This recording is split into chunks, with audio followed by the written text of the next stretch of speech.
ang COA ay nakapag-flag na ng 4 na proyekto sa Bulacan amounting to a total of 330 million pesos. So baka habang dumadaan ang panahon mas marami pang mafa-flag ang COA. So yung mga unang mga tanong ko po, follow-up questions Mr. Chair sa DPWH. Kaugnay po yung anong resulta ng audit o investigasyon na ginagawa ng department dun sa mga ghost or defective na flood control projects.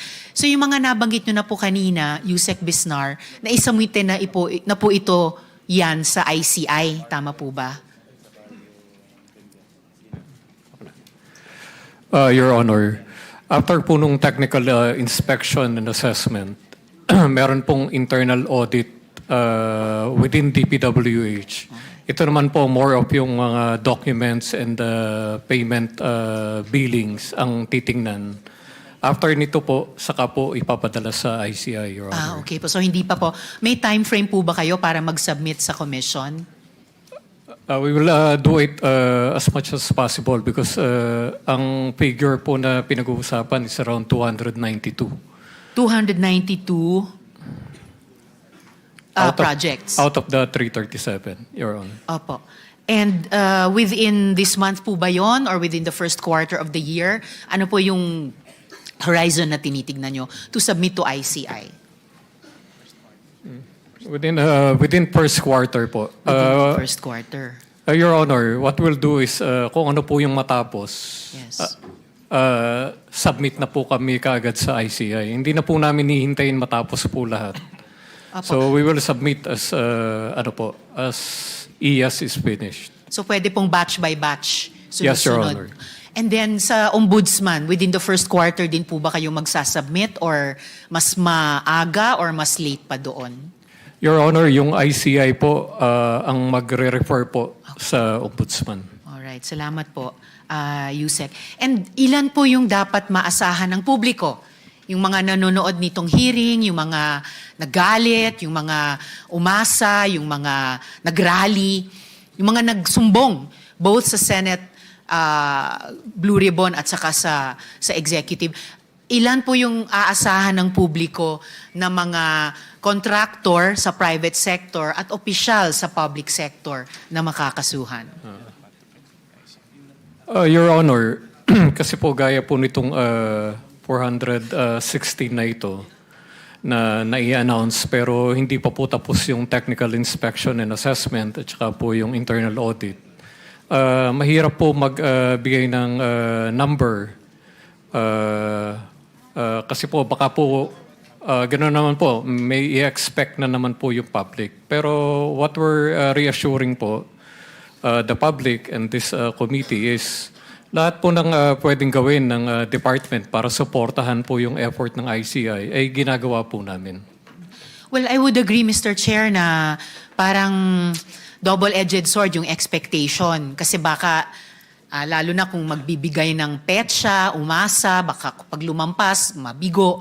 Pero merong aspetong siguro positibo din yung expectation na mas magiging solid yung pag-asa ng publiko na magbubunga talaga itong aming investigasyon sa Blue Ribbon, magbubunga ang internal investigation ng department, magbubunga ang mga proseso sa ICI at saka sa Ombudsman. So, siguro naman, tulad ng sinabi nyo, magsasubmit kayo sa ICI in batches of cases. Meron ba kayong sense na ano yung magnitude ng pwedeng i-anticipate man lang ng publiko na makakasuhan? Tens of contractors and officials ba? Dose-dosena ba?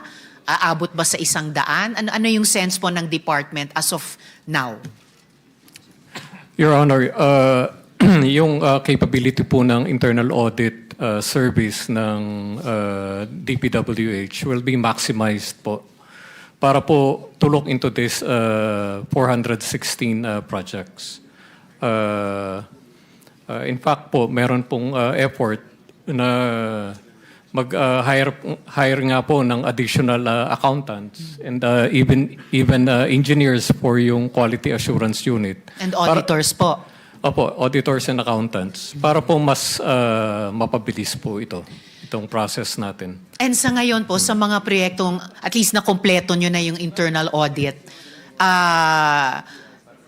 ilan na ang maaasahan ng publiko na either na posibleng makasuhan bunga nitong internal audit at investigasyon ng department? I cannot give an exact figure, Your Honor. The range But is... we will submit a report on this matter para po mas accurate po yung maibigay namin na data. Magsasubmit po kayo sa aming komite. Yes, Your Honor. Mga kailan po matatanggap ng aming chair yung report ng department? Within the month, Your Honor. Within this month. Okay. Yes. Salamat po, Yusek. Tapos, follow-up sa ilang naunang interpelasyon na.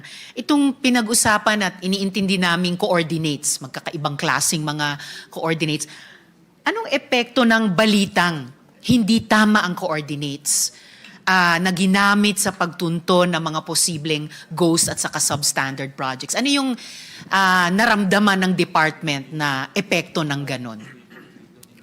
Una po, dahil po mali yung location coordinates na ibinigay at ginamit ng mga nag-validate. Siyempre po, ang effect po noon is na-mislead po sila into the wrong locations. And even po yung report na isinubmit nila is basically mali rin po kasi mali na kagad yung location coordinates na pinagbasihan po nila ng inspection po nila. So, ang effect po nito is basically po, we will restart all over. Kung natapos na po natin yung 1/3 ng 30,000 flood control projects in the last 10 years, and then i-reassess naman po natin to. Just to be sure po na with our data. So dahil po na mislead, Mr. Chair, so it did a disservice, hindi lang sa paghanap ng komiteng ito at ng ibang investigating bodies ng katotohanan, pero on top of, in effect, nanakaw yung buwis ng publiko, lalong binaha nung bumagyo, dagdag pang naloko, at least para malaman ang postmortem, kung ano yung totoong kwento. Dahil mali yung mga naging report, parang lalo pang natamaan yung reputation ng department or ng executive as a whole, ng gobyerno as a whole. And at dahil kailangan nyo palang i-restart ulit yung 1/3 nyo nang natapos na out of the 3,000 projects na pag-audit, pag-imbestiga, significant po yun, no? 1/3 already. Uulitin nyo pati iyon, bukod sa 2/3 na hindi pa nasimulan. So, parang nasayang din, no? Yung effort, yung energy, yung resources ng department, Mr. Chair. Tama po kayo, Your Honor. Okay, so hindi po maliit na damage, no? All around. Nung iniimbestiga na lahat ito last year, ng iba't ibang bodies, nasa DPWH naman na yung mga MIPS na start, intermediate, and pati po yung infratrack, di po ba, Yusek? Lahat po yun ay nasa DPWH, Your Honor. Opo. So, bakit di yun yung ginamit ng department sa unang validation pa lang? Parang ngayon lang lahat ito nalalaman.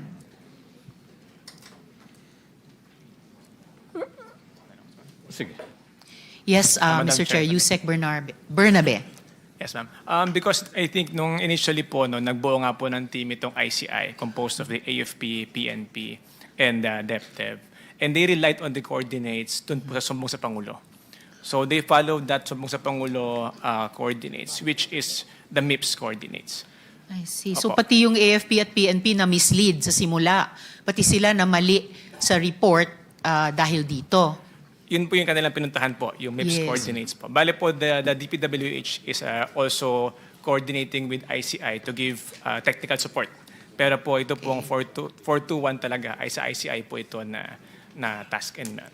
And pati po yung AFP at PNP, dagdag sa marami na nilang trabaho, kailangan nilang sumama ulit sa DPWH, ulitin yung pag-audit, investigate sa mga 1/3 of the total number of projects?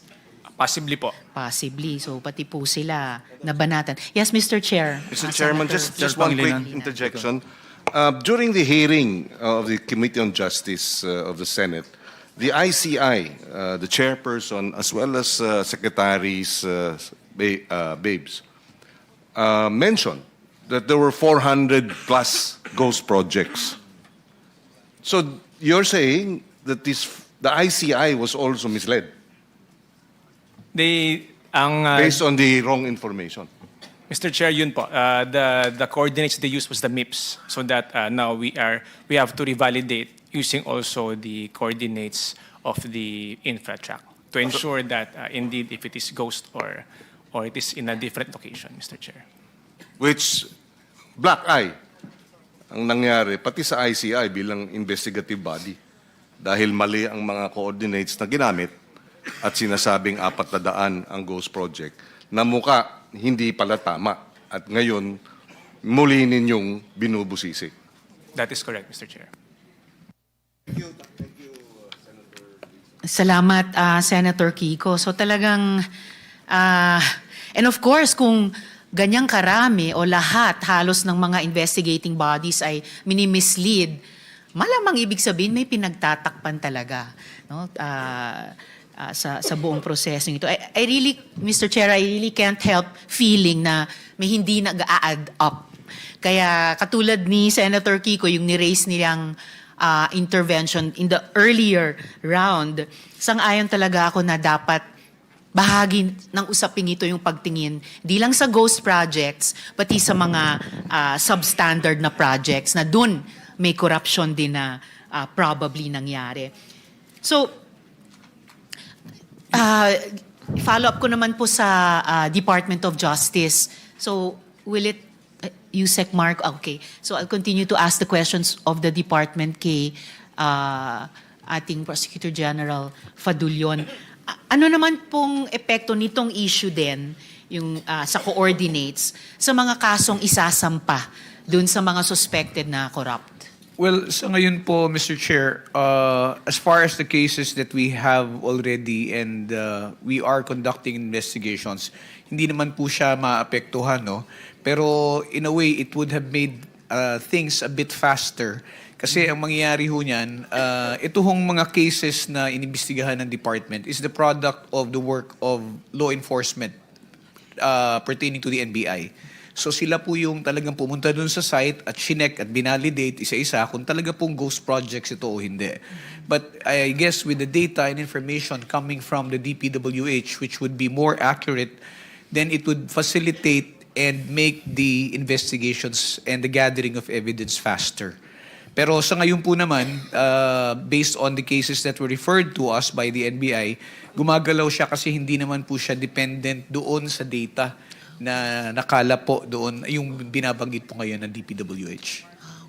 So, para hindi rin ma-mislead pati yung NBI, and yung kasasabi nyo lang po, PG Fadulyon, assurance na may bahaging investigasyon led by the DOJ na hindi mamimislead nitong mga corrections na kailangan nating gawin sa mga datos na basehan ng mas technical siguro na investigasyon at auditing na pinamumunuan naman ng DPWH. Yes, Mr. Chair, Madam Senator. Kasi po ang mangyayari ngayon yan is yung binabanggit nga po ng DPWH, the submissions that they have of whatever data they gather is brought to the ICI. And then any investigation that the ICI sees is needed or may be conducted is referred to the Office of the Ombudsman. The Department of Justice po, gumagalaw po siya ng sarili niya. In coordination, we still coordinate with the ICI and with the Office of the Ombudsman. Pero ito po mga kaso na ginagawa po natin at iniimbestigahan po natin, ay batay po sa pagsusuri na ginagawa ng NBI upon the directive of the DOJ po. So in a way po, dalawang parallel Yes. na fact-finding or investigation or auditing. Opo, at dagdag ko na lang po na syempre kung ano po yung naimbestigahan namin since kino-coordinate namin sa ICI at sa DPWH, nakakabawas na po yun dun sa datos na kailangan pa nating ituring na ghost projects kasi at least ito po ay may mga kaso na pong gumagalaw. Okay. Okay, salamat po, PG Fadulion. Again, that's reassuring para marinig ng ating publiko na kahit minsan parang one step backward or may pag-uulit, may pag-retrace ng steps na kailangan mangyari, meron din namang 1 or 2 steps forward. And yung pong timetable ng NBI at saka ng DOJ ba, medyo kapacing nung sa DPWH, ICI, Ombudsman na within some makukumpleto na by the end of this month or some or most or all within the first quarter. Meron na rin po ba kayong parang first batch na mga cases na medyo mahihinog na at magbubunga na ng some kind of resolution para sa ating publiko? Mr. Chair, for the information of the body, as mentioned by the Secretary po, we already referred 2 cases to the Office of the Ombudsman which have been filed with the Sandigan Bayan. These are 2 cases for malversation of public funds. And there are 3 cases. This also involves yung ghost projects, no, involving yung Sims Construction in Bulacan. These 3 cases are also due for resolution. The resolution will be out anytime within the week po. No? So there are a total of 5 cases. At the same time, there are 6 cases in different stages na kung saan patapos na po yung preliminary investigation, yung iba naman po ay ongoing. Pero we hope to be able to finish them well before the end of the month. And we have 3 new cases which were sent back to us. Ito po yung referred din naman ng Department for Plunder to the Office of the Ombudsman. This was returned to us last week. And within the week, the subpoenas for these cases para dun sa preliminary, pag-usad ng preliminary investigation ay may lalabas na po itong linggo na to. Salamat, PG. So again, maaasahan ng publiko natin na may mga significant na hakbang pasulong by, sabi nyo, yung iba by the end of the week, yung iba naman by the end of the month. So mga konkretong hakbang forward na pwede pong subaybayan ng ating mga kababayan. Okay, salamat po. PG.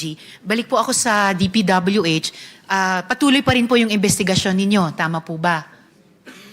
That is correct, Madam Chair. Opo, kasi nga, sabi nyo, batches by batches hanggang matapos yung audit at investigasyon sa lahat ng mga suspected na ghost or substandard projects. So, ano pong ginagawa ng DPWH para ingatan yung budget ng inyong department at siguraduhin hindi na or in largest part hindi mananakaw ang pera ng taong bayan? Madam Chair, insofar as the budget preparation is concerned, no, our planning undersecretary is already crafting a new way of formulating the DPWH NEP. No, so hindi na po siya yung dati po nga na merong mga formula na ginagamit on the allocables that has been scrapped. And meron na pong bagong formula na gagamitin to ensure po that the budget will be used more wisely. Of course, for implementation, yun nga po yung mga reforma na aming ginagawa. As of now, yung pong transparency portal ang aming nilaunch wherein we will, all the data of all projects, including pictures and the contracts, are available to the public. No, later on po, we are in the process of procuring satellite images para po meron pong satellite images for each contract, each project. And this will be available to the public. No, so that way po mabawasan ng mga human intervention, human interference, and to ensure that all the projects are monitored by not only by us, but general public po. Sabi niyo po, Yusek, wala ng allocables. So both yung term at yung practice, sinusubukan yung siguruhin na wala na yon sa, sabi niyong, new way of crafting the DPWH budget. That is correct, Madam Chair. Okay, and then maglo-launch kayo ng transparency portal. So tulad namin dito sa Senate, tulad ng executive. Yung mga portals kaya nito, they will be able to speak to each other para mag-validate, cross-reference sa isa't isa sa mga data? Yes po. Actually, ma'am, Okay. launch na po siya, Madam Chair. Okay. We can already access it. And we are continuing to populate the data in the transparency portal. At you, sorry, go ahead, Yusek. Yes po. And all the data po in the portal comes from the PCME. So lahat po sila nag-uusap po sila, no? Except now for the images, satellite images, wherein we have entered a MOA with the PhilSA para po sila ang mag-supply sa amin ng mga images after we have procured the same. And yung satellite images na yon, may kasama na silang coordinates, whichever Yes. kind of coordinates. Pero talagang kung ano yung coordinates, kahit sinong mamamayan, pwedeng mahanap dun talaga sa eksaktong longitude at latitude na yan. Kasi kahit sabihin, actually, the project was 1 point something kilometers away. Hindi yun lang. Malayo-layo ang 1 point something kilometer. Hindi po yan meter or di po ba? Kilometer rin po yan. So, but yung satellite images, kasama na yung actual na coordinates. That is correct, Madam Chair. Okay po. Huling tanong ko po sa ngayon sa DPWH, Mr. Chair. Last week po lumabas yung balita na nagkasunog sa DPWH office sa Baguio. Sabi ni Mayor Magalong, sensitive documents were lost in that fire. Dahil lumalabas po na dun mismo sa record section nagsimula yung sunog na iyan. Dun sa ganyang statement ni Mayor, lumalabas po ba na arson ang nangyaring iyon? So sadya pong hindi nasunog pero sinunog yung records na iyon? Madam Chair, as to the final report, as to the cause of the fire, it has yet to be determined by the BFP. However, we have here a list of all the affected documents, and it appears that wala naman pong sensitive documents, and all of which we have copies of. Okay, so mali ba si Mayor Magalong? Dahil sinabi nilang sensitive documents ang nawala. Na-reassure nyo na ba sila na those are not sensitive at may kopya po kayo? Yes, Madam Chair, we have a list here, and we have the copies that we can submit to the honorable body po. Please do through our chair. At may investigation po bang underway din ang department para matukoy either kung sino ang nagsunog sa opisina or at least paanong nasunog yung opisinang yon? Yes, Madam Chair, we have sent a team the past week nung nangyari po yung incident, and they are working closely with the BFP to determine the cause of the fire, Madam Chair. May initial na po bang lumalabas na possible causes of that fire? Wala pa po, Madam Chair. Wala pa rin. Di ba last year may nasunog na rin na isa pang DPWH office? Hindi ako nagkakamali doon sa Quezon City. Yes dito po, sa yun Metro po yung Manila. Bureau of Research and Standards. Yes Madam po. Chair. So, bakit hindi po tayo mas nag-ingat pagkatapos? Kasi sa halip na mapigilang maulit ang isang Quezon City DPWH, naulit pa nga, DPWH Baguio naman. And these are two areas na lumalabas dito sa Blue Ribbon investigation namin, Mr. Chair. Yes, Madam Chair. Kaya po patuloy po ang aming investigasyon to find out po ang actual cause. We don't want to speculate as of the moment, but at least po we can assure everyone that all the documents are accounted for and there are no sensitive documents that are affected. In fact, puro po itong mga lumang dokumento po. I can appreciate that po, Mr. Chair, pero of course hindi natin masisi yung publiko na mag-speculate nga. May mga precautionary measures ba na ginagawa ang department para wala nang sumunod pa na mga misteryosong pagsunog ng mga DPWH office, lalo na sa mga area na sumasailalim na sa magnifying glass ng Blue Ribbon at ng ibang investigating bodies? Well, Madam Chair, as of the moment po, at the very least when we came in, yun nga po, lahat po ng documents, we require them to be scanned and to have copies of. No? Of course, ito pong sunog, supposedly meron naman po tayong mga standards to avoid fire. However, of course, hindi po namin maiwasan kung meron nga po mga ganitong insidente. So ang mga gawa lang po namin is to secure the documents, ensure that we have copies, and that all are accounted for in the event that meron pong ganitong mga mangyayaring insidente. Okay, salamat po, Mr. Chair. Of course, never naman na walang magagawa ang department para maiwasan o mapigilan ito. So, I hope that the department will continue to be proactive, preserve the records kasi hindi lang siya of public value at ordinary times, pero lalo na ngayon na talagang bunga nung sumabog na issue ng flood control and other projects, scandals na di pa nga tayong lahat tapos na mag-imbestiga. Gusto nating ibalik yung tiwala ng publiko sa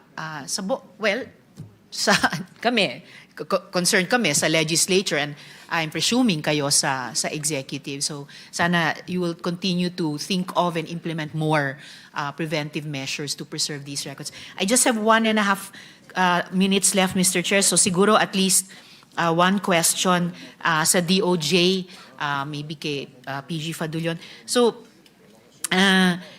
kasi kanina po, sir, pinag-uusapan natin yung mga parallel investigations na hopefully nagko-complement sa isa't isa at napipigilan na kung may delay man or may reversal on one track, at least tuloy-tuloy yung isa pa. So, kumbaga, nagtutulungan. So, ano pong koordinasyon meron ang DOJ sa DPWH din, sa ICI, sa Office of the Ombudsman para siguruhin coherent po yung mga investigasyon ninyo at yung buong investigasyon ng executive at yung talagang dapat na masingil ang accountability, sila po'y talagang masisingil. Okay, Mr. Chair, insofar as yung coordination po, no, we have a task force which addresses particularly itong sa flood control, which I head, no, together with other prosecutors in the department. And in this, in the deliberations that we have, involved po lagi ang ICI. We always inform them about the meeting so that they are apprised also of any cases that we are investigating, of any cases that we are filing. Now, if there are certain things that we need also naman, let's say documentary evidence that we need from the DPWH, we go straight to the DPWH as they have representatives who constantly attend the meetings.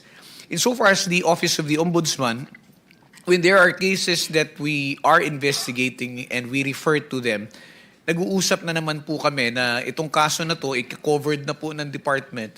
So most likely, hindi na po yan itatouch yung project na yan. Iba naman po. Para lang hindi po maging doble yung galaw.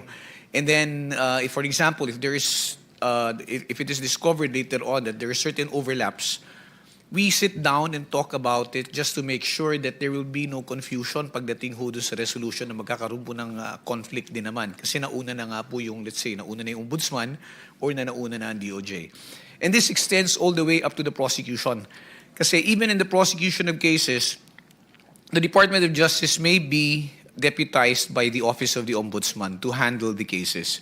And as in fact, by way of example, the case as against Sara Diskaya, which is now pending before the court in Lapu-Lapu City, Cebu, is being handled by prosecutors from the Ombudsman in the office, Ombudsman Mindanao and Ombudsman Visayas. But the Department of Justice prosecutors are also there to provide assistance or to collaborate with the lawyers of the Office of the Ombudsman, just to make sure that we're on the same page po. So, yun pala, no? May maibibigay ba kayong status nung proseso laban kay Sara Diskaya dito sa aming komite? Well, what we know, Mr. Chair, is that there were hearings that were already conducted and that there were certain incidents that were raised also. Among them was to have to question the authority of the court that issued the warrant, saying that the court did not have jurisdiction to issue the warrant of arrest. But I think that was also addressed considering the fact that the transfer of the case, the case was initially filed in Davao, but because of the creation of the Supreme Court of Anti-Corruption Courts, no, designating Lapu-Lapu City and Dumaguete, doon kaya po nailipat doon. So I think that issue was also resolved. There was also a request which was made by the accused in that case to have the case remanded or transferred back to Davao, but which the court also denied in an order that it issued late last week. So sa ngayon po, hindi pa lang po namin, pinababantayan po namin ngayon dun sa prosecutors namin, makipag-coordinate po dun sa ombudsman prosecutors para sa mga susunod na hakbang na mangyayari, kung kailan po matutuloy yung arraignment and how the other incidents are being resolved po. And correct me if I'm wrong, PG, Ms. Diskaya actually surrendered, ano po? Even before the warrant was issued, tama po ba yan? That is correct po, ma'am. I don't think surrender would be the correct term, but she submitted herself to the jurisdiction of to the NBI for her own protection. And then when yung warrants of arrest lumabas na po, doon na po isinerve sa kanya at yun po ang naging dahilan kung bakit siya nadala sa Cebu City, sa Lapu-Lapu po. I stand corrected. Salamat para dun sa correction. You mentioned, sir, for her own protection. Anong ibig niyong sabihin doon? Well, yun po ang binigay na dahilan kasi tinatanong po namin yung NBI noon, what is she surrendering for when there were no cases yet? No? So, I think yun yung binigay na dahilan sa amin for parang protective custody. Okay, so hindi mo naman pwedeng tanggihan po kung humihingi ng protective custody yung tao. Kaya lang po, nung dumating na sa punto na ilalabas na nga po yung, o lumabas na nga po yung warrant, wala rin naman pong gawa ang ating mga taga-NBI kung hindi ipatupad yung warrant at iserve sa kanya. Salamat, sir. Well, for my last quarter minute or so, kahit masakit marinig ng lahat ng mga sektor na iniimbestiga ng aming komite or lumabas sa mga testimonies ng mga resource persons, pwede niyo po bang kaming bigyan ng rundown ng mga kinasuhan na at mga posibleng makasuhan halimbawa sa susunod na linggo? You may respond and incidentally, yung time nyo expired Yes, na. thank you, Mr. You Chair. I may can answer. reserve thank you, Mr. Chair. If, Mr. Chair, if you will allow, I can just submit a list to the good senator just so that all the names of those who have been charged, who are under investigation, and who will be the subject of preliminary investigations will be brought to your attention po. Please do so to our chair for the whole committee. Salamat po, PG. Yes. Salamat, Mr. Chairman. Thank you, Senator Risa.